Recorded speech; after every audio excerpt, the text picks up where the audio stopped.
My parents threatened to boycott my wedding unless I invited my younger sister, the same sister who secretly had an affair with my fiancé years earlier.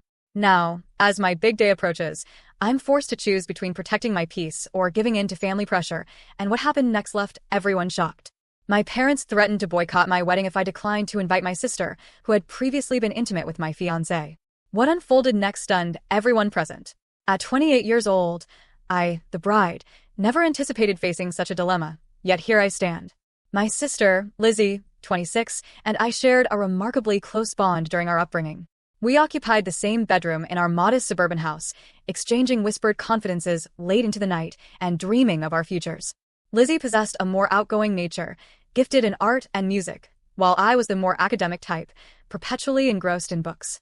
Despite our occasional disagreements, our connection endured. Our parents, John, 55, and Mary, 53, instilled in us the paramount importance of family. Dad tirelessly worked extended hours as a construction foreman to provide for us, while Mom managed a part-time job and oversaw our household. They nurtured a deep sense of allegiance within us, emphasizing the strength found in unity through all of life's challenges. Little did I comprehend the true extent to which my family loyalty would soon be put to the test. I first encountered Jake, 30, during my sophomore year of university. He was a senior, charismatic and well-liked, with a passion for literature that mirrored my own. Our shared admiration for classic novels forged an instant connection, and we spent countless hours in charming coffee houses discussing our cherished authors. Jake was my first truly committed partner, and I quickly developed profound feelings for him. Following graduation, Jake chose to remain in town, securing employment at a local publishing company. Our relationship deepened, and soon we began envisioning a shared future. We moved in together after graduation, settling into a cozy yet small apartment situated near the city's heart. Jake consistently championed my marketing career aspirations, encouraging me to pursue ambitious goals. Meanwhile, Lizzie opted to follow her artistic inclinations instead of pursuing higher education. She took on various jobs to sustain herself while striving to establish a presence within the local art scene. I admired her steadfast determination and resolve, even though our parents expressed disappointment in her decision to forego further academic pursuits. Jake and Lizzie formed an immediate rapport. They both shared an affinity for independent music and abstract art, often engaging in lively debates about the latest gallery showings or underground bands. I was genuinely pleased that my boyfriend and sister connected so well, utterly unaware that their bond would evolve into something far more insidious. 5 years into our commitment, Jake and I were thriving. We had navigated the complexities of early adulthood together, including career transitions, financial hurdles, and the loss of our beloved childhood pet. We had even begun idly browsing engagement rings online, picturing a future wedding and the family we hoped to create. In stark contrast, Lizzie's life was considerably more volatile. She drifted between various employments, struggling to make ends meet while pursuing her artistic endeavors. There were periods when she would seek refuge on our sofa, and Jake and I would offer financial aid. I saw no issue with this. After all, she was my sister, and I wished to support her ambitions. Everything changed on a rainy Tuesday in April. I had a significant presentation scheduled at work and realized I had forgotten crucial data on my home laptop. Knowing Lizzie was staying with us that week, I reached out and asked her to forward the files to me. She agreed, and I gave it no further thought. Hours later, having completed my presentation, I opened my inbox to retrieve the files from Lizzie. However, there was something else. An email thread Lizzie had inadvertently left exposed when she sent the documents. My heart seized as I read the correspondence between her and Jake, which contained intimate details and arrangements for their clandestine meetings. It felt as though the very ground beneath me had dissolved. I departed from work early, my thoughts racing, and confronted Jake at our apartment. Initially, he attempted to minimize the situation, asserting they were merely innocent flirtations. Yet, as I presented more of what I had uncovered, his explanations crumbled. Jake eventually admitted to a 6-month affair with Lizzie. He claimed it began innocently, with late-night conversations when I was asleep or working late, a shared artistic interest that blossomed into something more. He insisted he never intended to cause me pain, that he was simply confused by his emotions. I could not bear to hear another word, and demanded he leave. Confronting Lizzie proved even more arduous. I approached her modest studio apartment, my hands trembling as I knocked. When she opened the door, her face fell. She knew I had discovered their secret. Unlike Jake, Lizzie made no attempt to offer excuses. She met my gaze and admitted she had fallen for Jake, that they had not planned it, but found themselves unable to resist their mutual feelings. The ensuing months were a blur of anguish and profound resentment. I vacated the apartment Jake and I shared, relying on a friend's couch until I secured my own residence. I immersed myself in my profession, taking on additional projects to keep my mind occupied. I severed all ties with both Jake and Lizzie, blocking their phone numbers and social media accounts. My parents were distraught by the news.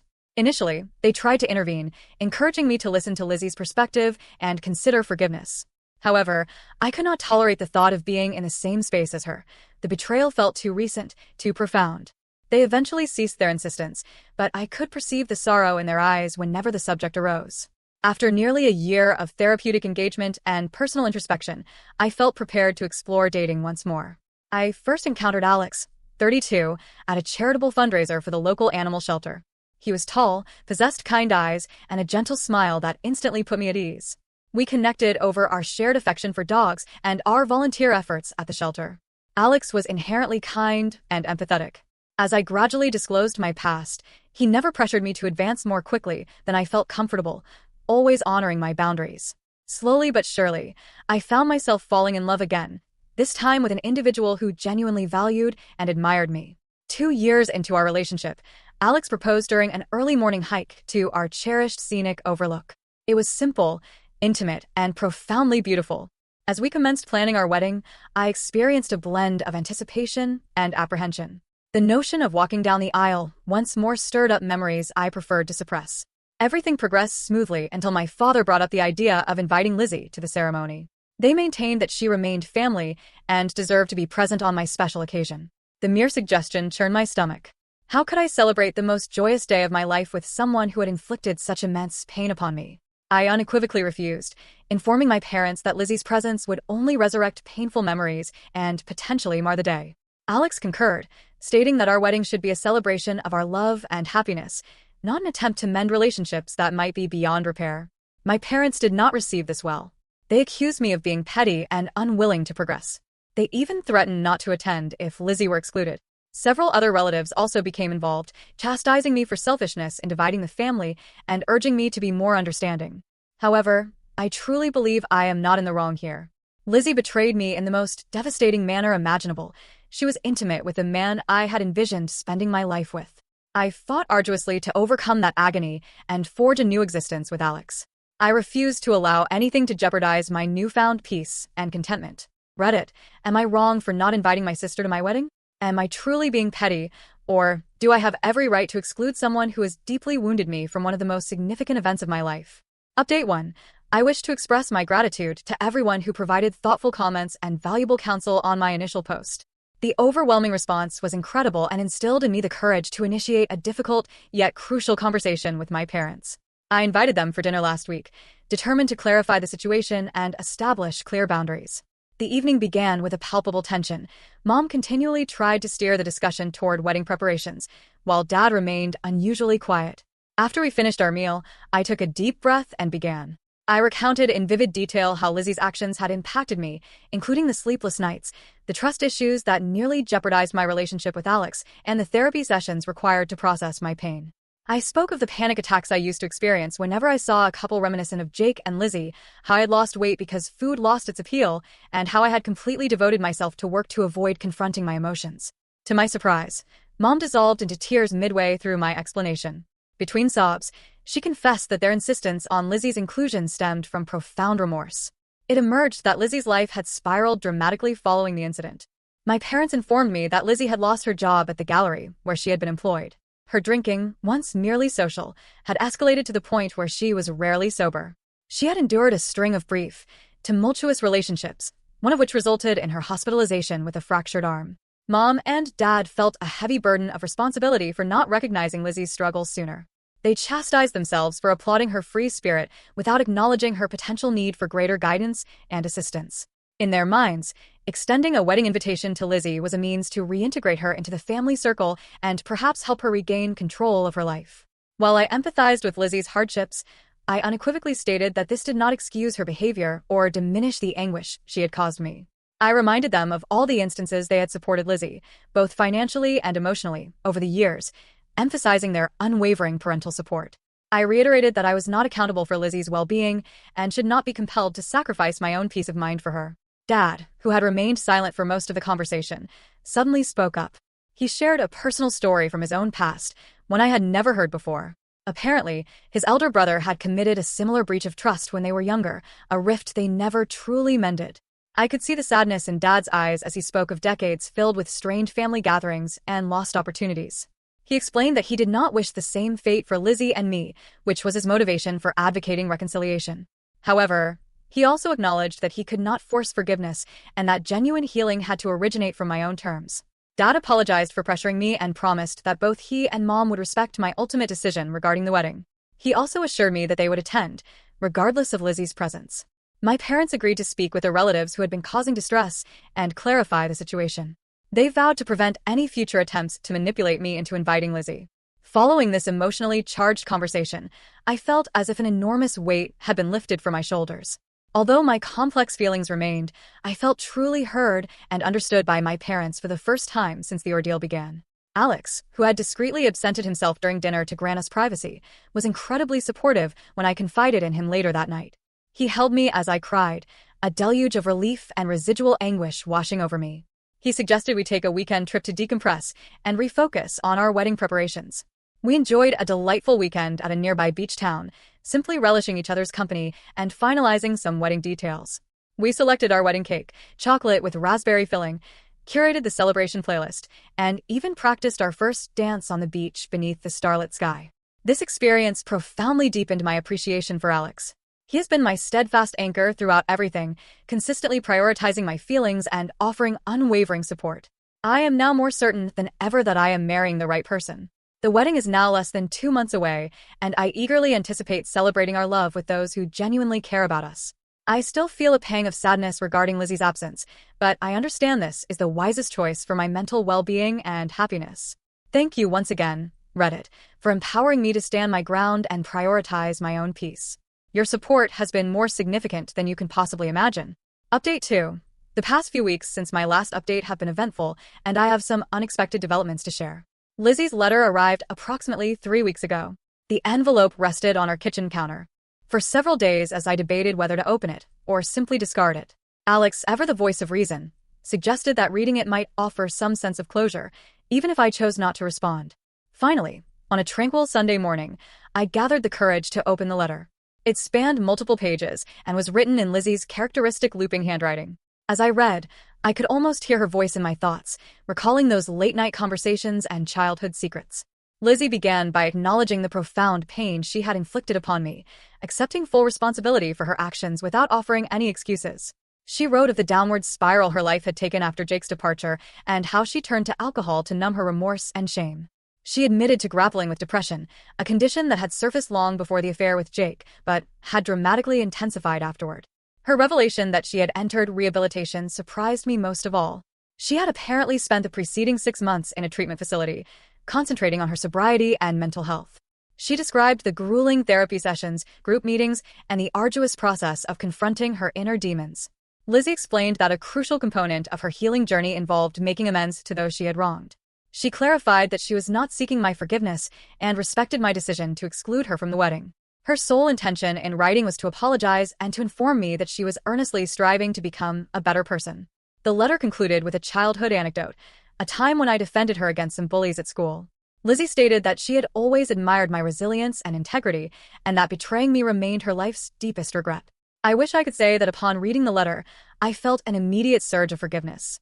However, the truth is I was left feeling conflicted. A part of me still harbored fury and sorrow, while another discerned a faint glimmer of the sisterly affection we once shared. I resolved to take some time to process my emotions before making any decisions. After several days of contemplation and numerous discussions with Alex, I decided to meet Lizzie at a neutral venue, a quiet cafe in town. Seeing her in person after 3 years felt surreal. She looked different, thinner, with shadows beneath her eyes, but she also radiated a tranquility that had previously been absent.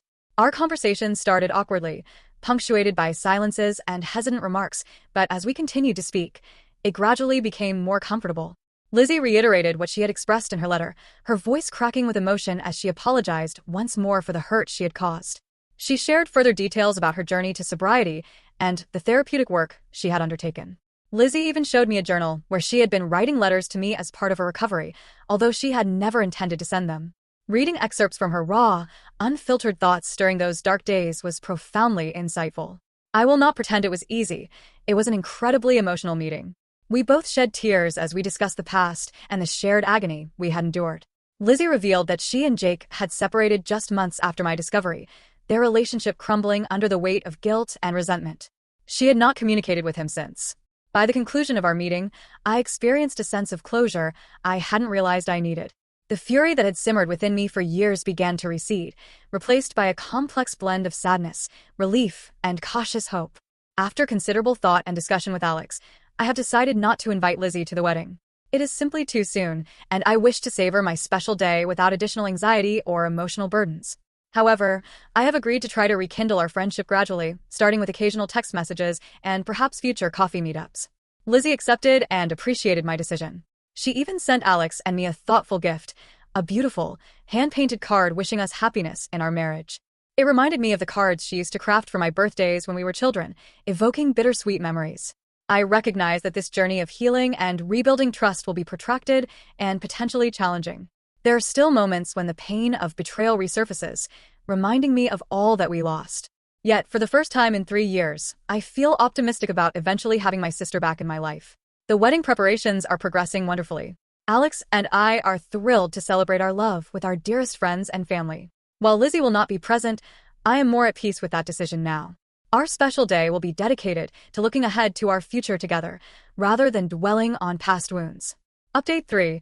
It has been 6 months since my wedding, and I wanted to provide a final report on this significant chapter of my life. The wedding day itself was absolutely magnificent. Alex and I exchanged our vows before our cherished loved ones within the breathtaking vineyard setting we had chosen. The weather was flawless, with a gentle breeze and brilliant blue skies that seemed to mirror the joy I felt deep within my heart. I walked down the aisle on my father's arm, my gaze fixed solely on Alex's. All the past drama and pain of previous years seemed to dissipate in that instant. As I stood at the altar with my soon-to-be husband, all I could feel was profound love and immense gratitude. The ceremony was intimate and deeply personal, featuring readings selected by our closest friends and vows we had composed ourselves. There wasn't a dry eye in the venue when Alex pledged to always be my sanctuary, and I promised to be his unwavering companion through all of life's experiences. The reception was a joyous celebration. The meal was exquisite, the wine flowed freely, and the dance floor remained vibrant throughout the night. My parents conducted themselves impeccably, honoring Alex and me without any mention of Lizzie. It was wonderful to see them so joyful and supportive. Lizzie respected my wishes and did not attempt to contact me on the wedding day. Instead, she had a magnificent bouquet of sunflowers, my favorite flower since childhood, delivered to my hotel room.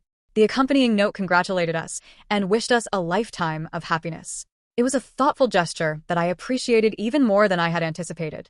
Since the wedding, Alex and I have settled into married life, which has been truly fantastic. We recently purchased our first home together, a charming craftsman-style house with a modest backyard. We've enjoyed making it our own by painting the walls and cultivating a garden. It feels wonderful to be building a life together and forging new memories in a space that genuinely belongs to us. My relationship with Lizzie is gradually improving.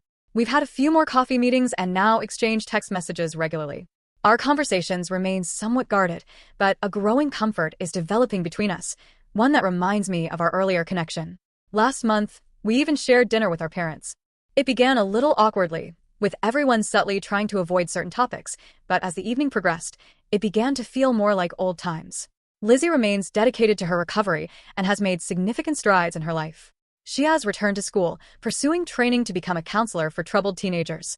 She believes her own experiences have provided her with valuable insight into the challenges young people face, and she aspires to help others circumvent the mistakes she made. Witnessing her progress and commitment to transforming her life has greatly aided me in my own journey toward forgiveness.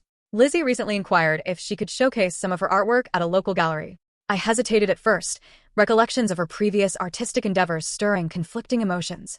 But I decided to attend, with Alex by my side for support.